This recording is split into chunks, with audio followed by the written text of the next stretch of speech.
Bili nga pong tao, 10 piso po. Taho, 10 pisong taho. Pabilin taho.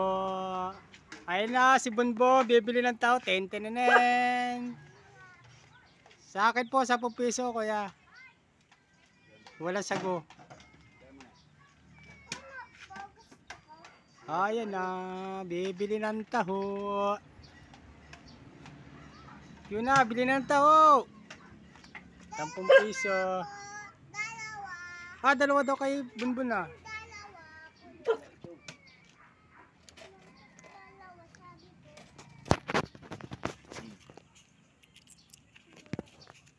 Bunbun! Bibili ng taho si Bunbun.